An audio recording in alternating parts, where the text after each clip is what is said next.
That's run out. No, it's the cameras are plugged in. Tape. We only just got Oh, I see. It's the tapes that's run out. So the thing is that.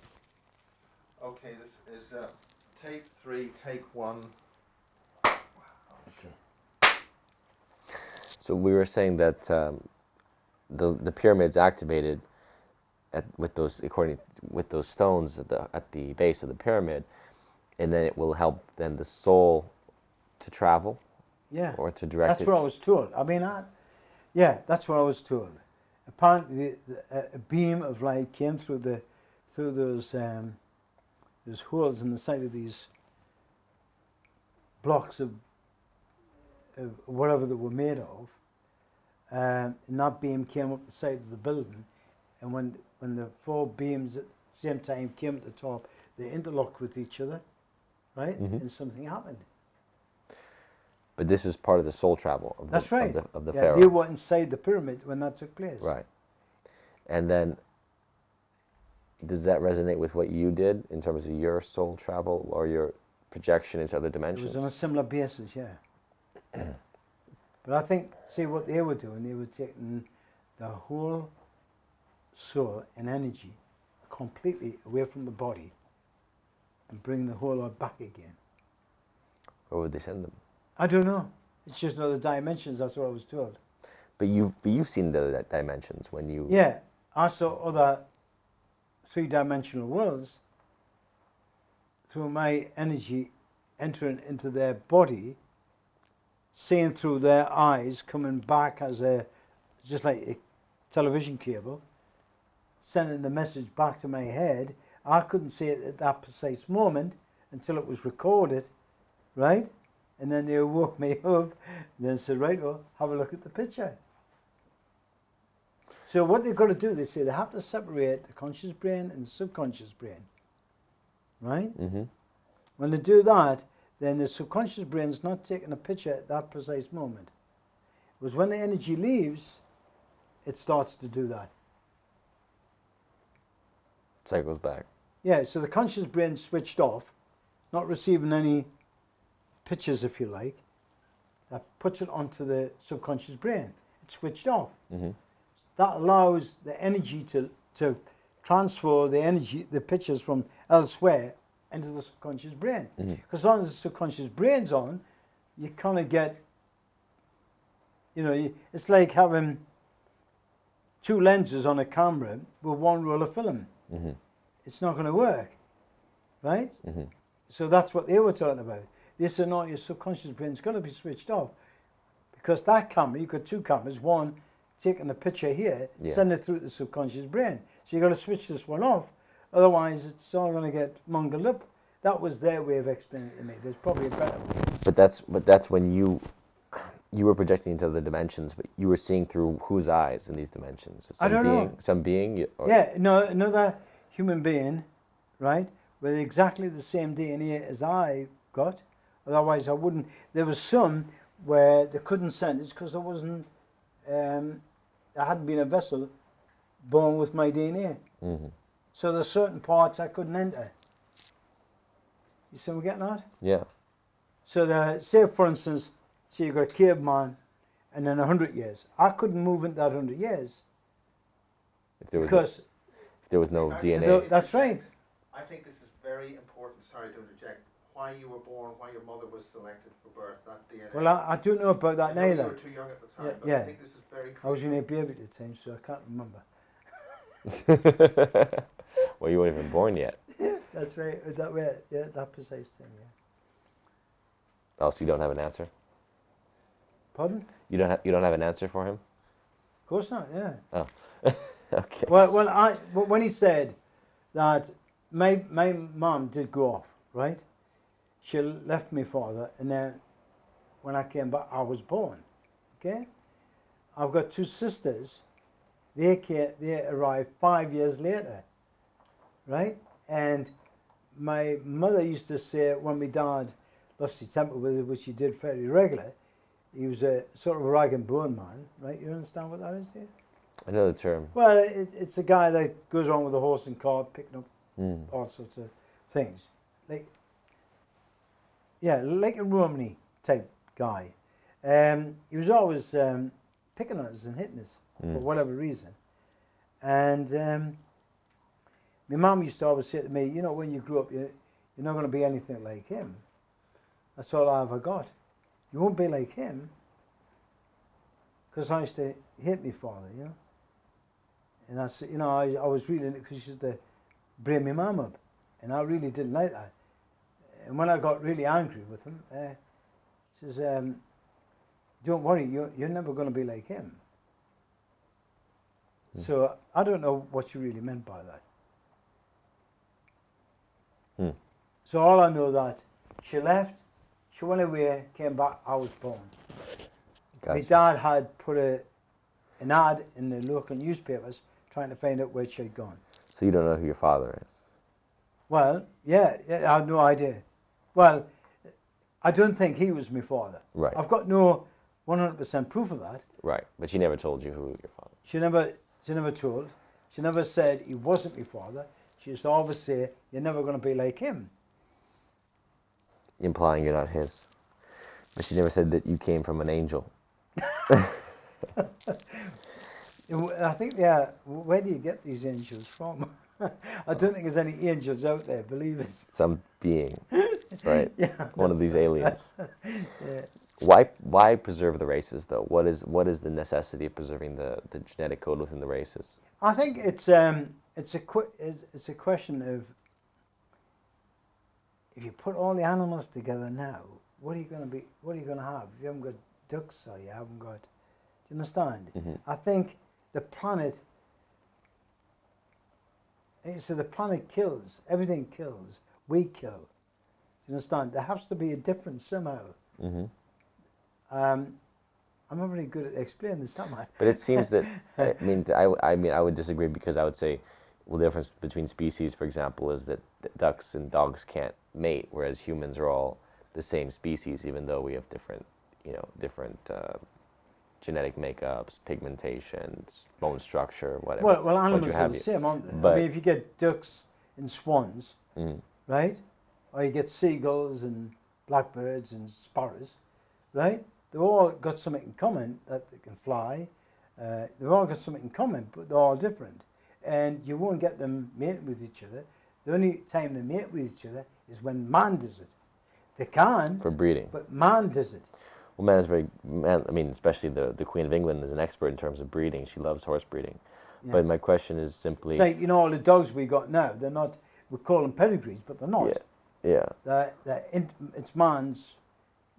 It's man's doing, isn't it? He's put these creatures together, and all of them they've all got a problem. Yeah, we're supposed to stick to nature. With nature's rules, we cannot... If we try and control nature, it will backfire. We'll suffer for it. Well, sure. But then again, the idea of preserving the races is also going against nature, when nature is looking to it's nature that... Man's looking to spread his seed, for example. A man would be happy if he could, for example, take 5 wives, one wife from each culture, and he would be much happier. And have, well, remember I talked about the DNA code. Yeah. Or whatever it's called. This is how species get wiped out. Because one damages the other, that gets rid of it by killing it all off. Therefore, if you kill it all off, the energies can't come back. There isn't a vessel to come back into, so that particular species is gone. But you remember they said, if we could get a hold of the DNA, right, from a dinosaur, okay, they could produce another dinosaur. Okay, so, but they can't do that. They don't know how to do it yet. But they reckon as long as they've got the DNA and they can produce a dinosaur, they would live again. So it's a bit like us. If they can, that's the idea. That's the plan. That's why they're mixing everything, taking all the borders down. There must be a reason for that. They're not doing that just for the sheer hell of it. They're doing it for a reason, and that's the reason. They want to make sure that when they are reborn, they're born into the perfect vessel, if you like, or the blue bloodlines. If they can get rid of us at the moment, we're a threat, because they can be born into into the third degrees, into the working class. They don't want that. You see, so they stick together to keep this. I mean, I don't know. I'm not an expert in this area. I'm not, like I say, a scientist or I'm not any of these. So I'm only going by what I was told. You haven't got to do it. You've got to, you just haven't got to do it. A lot of people might not like that, but it doesn't matter whether they like it or not. It's nature.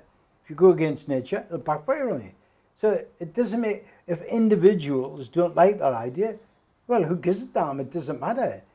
If I say to you, if you say to me that chair you're sitting in is a bed, I know we can prove it isn't. But if you're programmed or you've programmed yourself to believe it, you'll always believe it. It's a bit like the Bible. It's a bit like God. I mean, all the silly things I've said, but people really believe it. For all it's ridiculous, and all the evidence there to prove that it's ridiculous, but they still go along with it. Yeah. So you're always going to have that. So no matter what we say, or how much we convince the public that that's not what they're supposed to do, they will do it.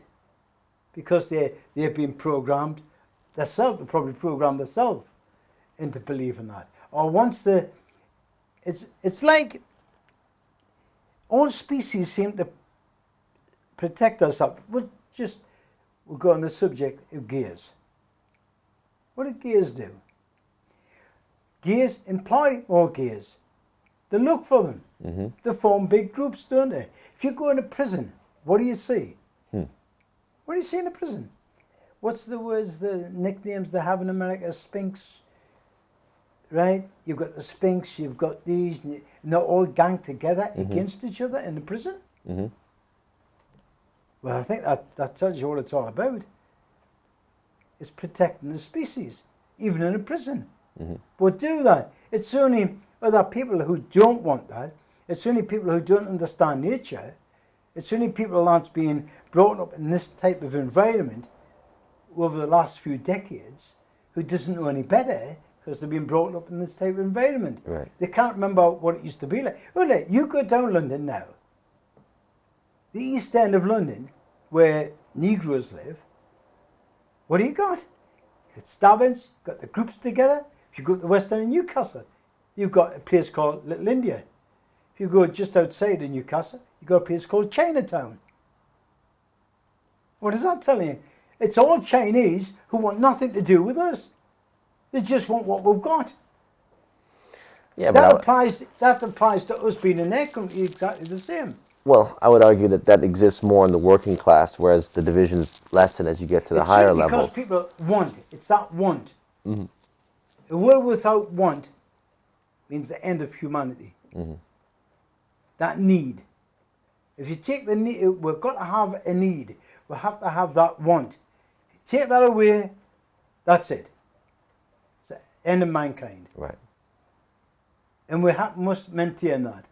We always have to have something to fight for, something to look forward to tomorrow. If you take that away, well, you just sit there and you don't know what to do. You've got no encouragement. There's always going to be a mountain to climb. As long as the mountains exist, it's like Mount Everest. They climb Mount Everest, but what do they do? Well, it's easy that way. Let's try and find a harder way. They still got to the top, but they look for a more difficult way, don't they? Yeah. That's what life's about. That's what it's all about. Something to look forward to tomorrow. I don't know. You tell me. Let's pause it for a sec. We'll do. But before about the perfect vessel.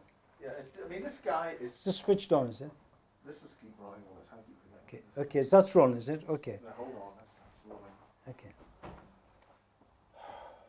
Okay, this is tape 3, take 2. Oh, that was a good one. Right, okay. What were we just talking about there, sorry? It's about this. Okay, let's explain. If you are trying to find a scenario that'll fit it, okay? You've got a cheap old car, right? An old banger. Then you've got a Rolls Royce. The energy that's in the car is what you put in the tank. And who drives it? The soul. All right? It's the soul that drives it. But you can only drive, you can only do what that modest mind will allow you to do. No matter how good the soul is, the soul has no real control over the rest of the body. The soul cannot change the body. So if the body is faulty, like I said, if the body is faulty, it will accept a woman into a man's body. It's the body that's the problem. If you keep on producing freaks, you're going to have lady boys running all over. If that's what you want. It's the freaks we're producing. We're producing them everywhere. That's what they want. They're encouraging it on TV.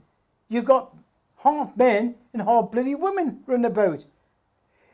They are that way, and they'll want it that way, some of them. But some of them are terrified, they don't want it that way. If you get a man who's got a woman's body, he doesn't want that. You're torturing him, it's hell. You've got to get him out of that body.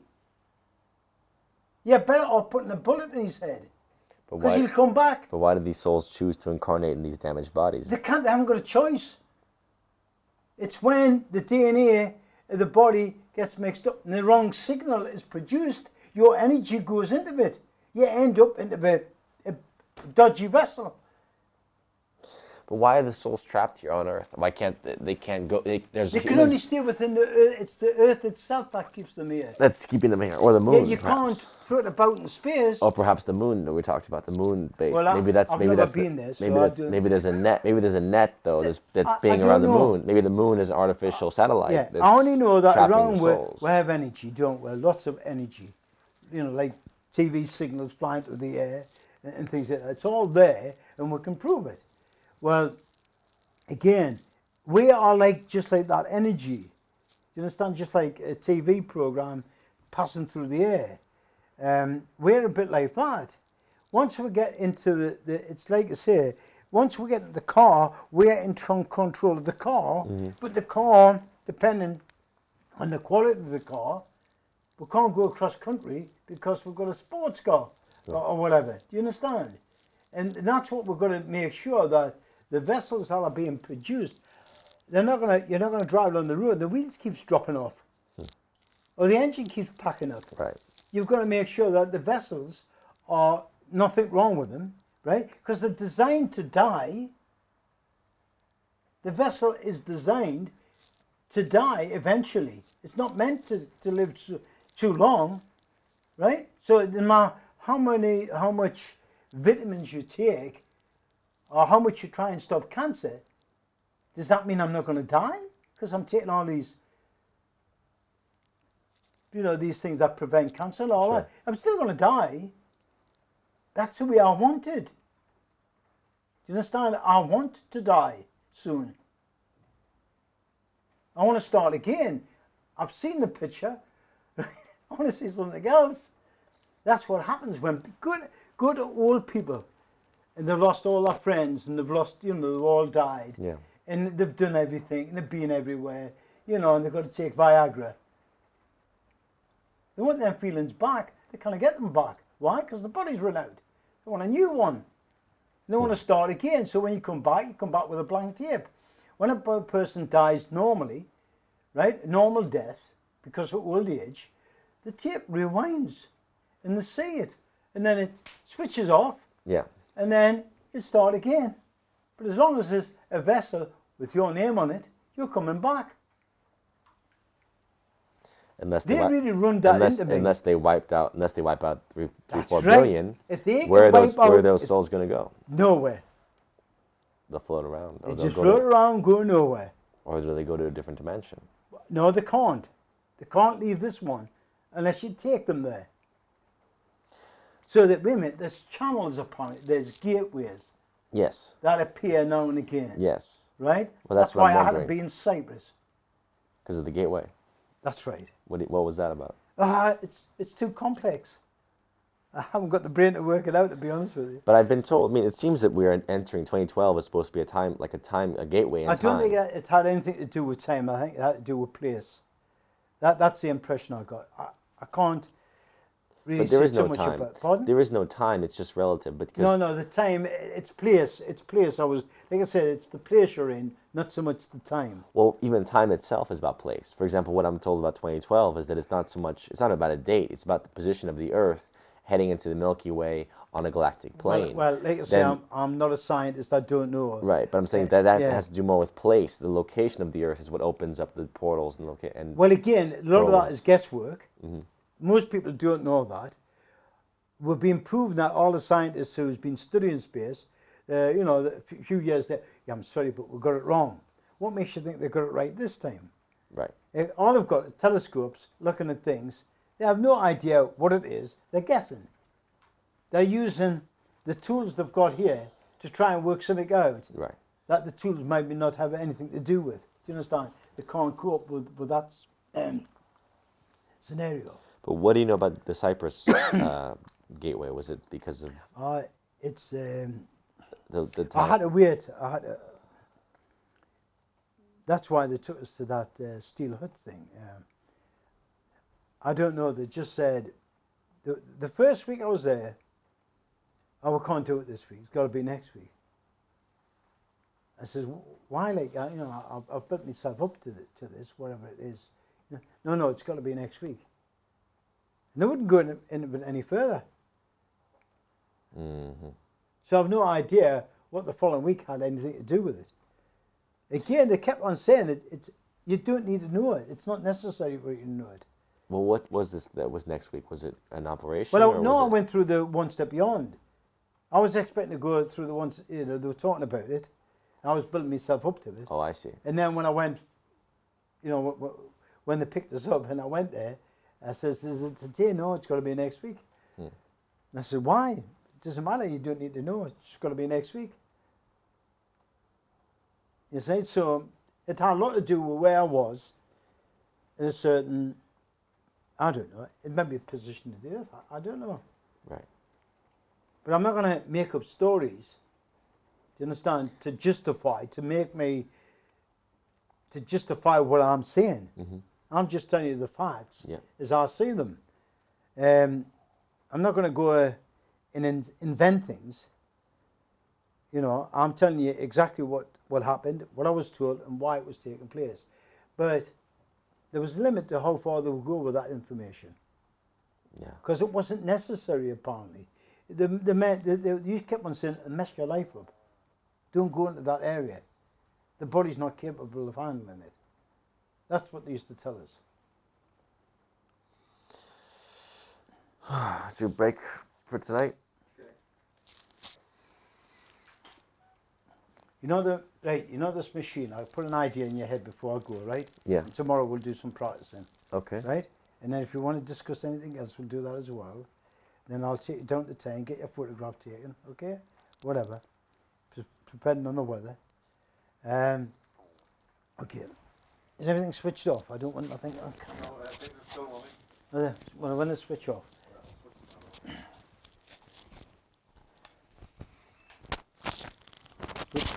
All you got to remember is this.